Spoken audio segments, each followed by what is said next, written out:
마가복음 12장 19절입니다. 개역성경용.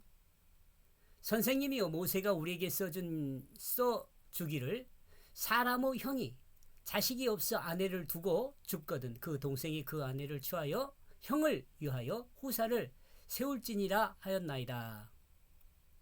여러분 잘 아는 말씀이죠. 선생님 모세는 우리에게 기록했다.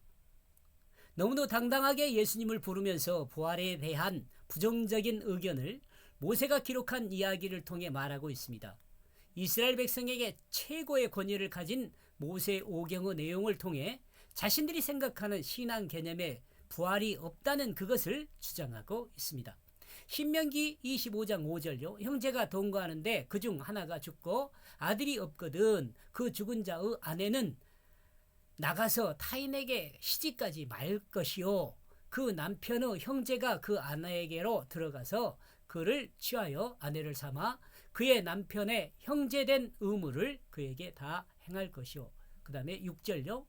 그 여인의 낳은 첫 아들로 그 죽은 형제의 회사를 잇게 하여 그 이름을 이스라엘 중에 끊어지지 않게 할 것이니라.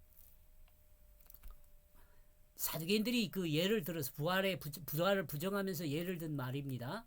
사두개인들이 이 부분에 대해서 형제를 통해 가족이 계속되도록 해야 한다는 것으로 이해했다고 볼 수 있습니다. 즉 인간은 부활을 통해 영원히 살지 않고 자손들의 번식을 통해 그 자손 안에서 영원히 사는 것으로 이해했을 수 있습니다. 그렇게 사두개인들은 부활의 필요가 없다는 것을 이야기하고 있다고 보죠. 그죠? 비록 어떤 사람의 형이 만약 죽었을 경우에 모세는 유대 종족 보존을 위해 계대 혼인법을 이야기합니다. 계대 혼인법에 대해서 여러분 한번 찾아보세요. 그런데 여기서 사두개인들이 이 계대 혼인법을 근거로 부활에 대한 부정적인 내용을 주장하고 있습니다.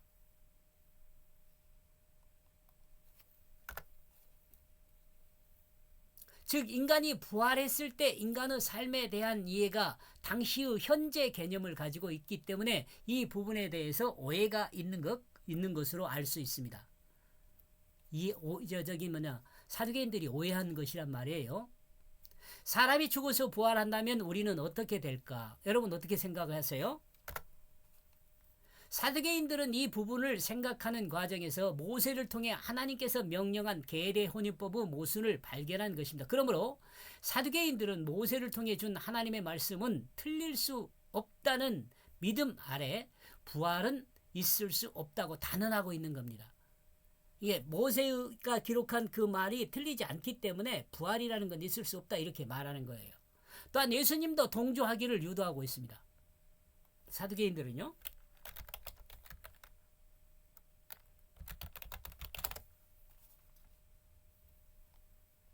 그리고 그 아내를 남겨두고 아내가 있는데 자식이 없는 안타까운 경우가 되었습니다. 아내는 남편과 자녀들이 없기에 이제는 사람으로서 사는 것은 거의 불가능한 상황이 되었습니다. 이때 당신은 그래요. 자녀가 없게 이때 당시요.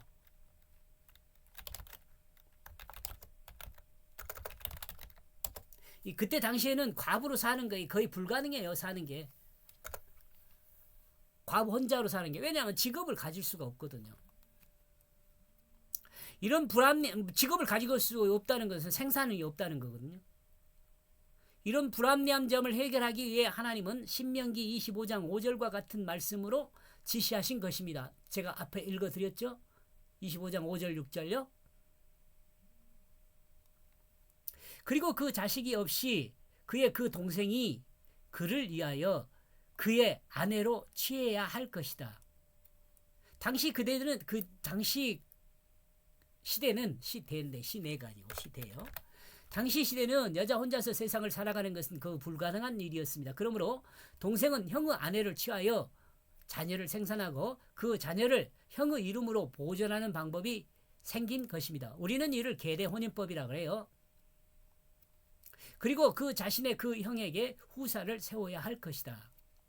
어느 단순한 종족의 그 보존만을 의미하는 것이 아니라 가나안을 정복하는 과정에서 각각 지파에게 토지를 분배하였는데 이 토지가 어떤 특정한 집단이나 사람들의 소유로 전락하는 그것을 막는 방법의 하나입니다. 이것이요.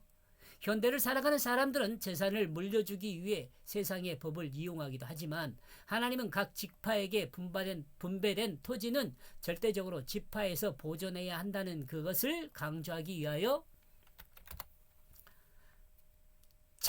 강조하기 위한 장치로 해놓은 것으로 볼 수 있습니다. 계대 혼인법을 통해 각각의 지파의 토지도 보존되고 또 종독도 보존되는 그런 방법이었습니다. 그러므로 사두개인들은 이 부활의 필요성이 없다는 그 생각을 하고 있었을 수 있습니다. 이름으로 그럽시다. 이름으로. 인간의 삶은 종족의 번식을 통해 영원한 삶을 사는 것으로 이해하고 있었다고 볼 수 있습니다. 사두개인들은요.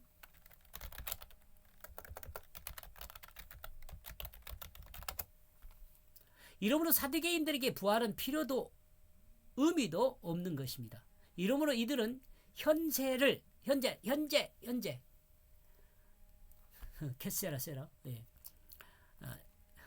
현재를 중심으로 현재의 삶을 강조하는 삶을 살았을 것으로 보입니다. 특히 제사장이라는 직책을 통해 현재의 문제점이나 죄에 대해서 하나님께 죄의 사함을 받고 다시 새롭게 출발하는 삶을 강조했을 그들은 미래의 후손에 대한 복을 위한 현재를 정결하게 유지하는 삶을 살아야 한다는 그것을 강조하는 집단인 것으로 볼 수 있습니다.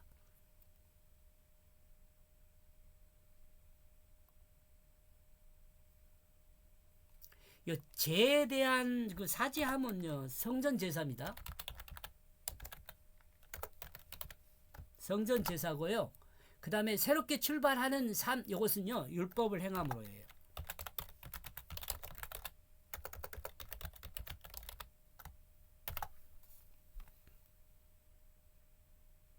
이제 이것이 신약에 와서 성전 제사가 예수 그리스도의 십자가로 바뀌고, 그 다음에 율법을 행하면 부활로 바뀌어요. 바뀐다는 새롭게 정리된다고 해야 하나? 예. 이들이 모세의 율법을 무시하기보다는 모세를 통해 정해진 규례가 모순되지 않도록 생각해낸 그것이 부활이 없다는 것을 주장하는 것입니다.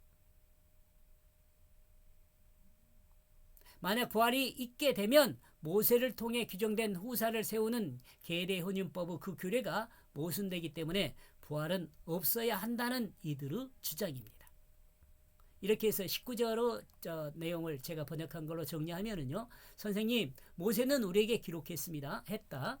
만약 어떤 사람의 형이 만약 죽었을 경우에 그리고 그 아내를 남겨두고 그리고 그 자식이 없이 그의 그 동생이 그를 위하여 그 아내를 취해야 할 것이다. 그리고 그 자신의 그 형에게 후사를 세워야 할 것이다.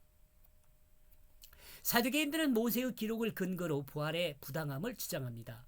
형이 자녀 없이 죽은 즉 형의 아내를 통해 후사가 있도록 해야 한다는 것이죠. 이제 아직 설명이 덜 끝났어요. 계속 설명이 돼요. 여기까지 보겠습니다. 고맙습니다.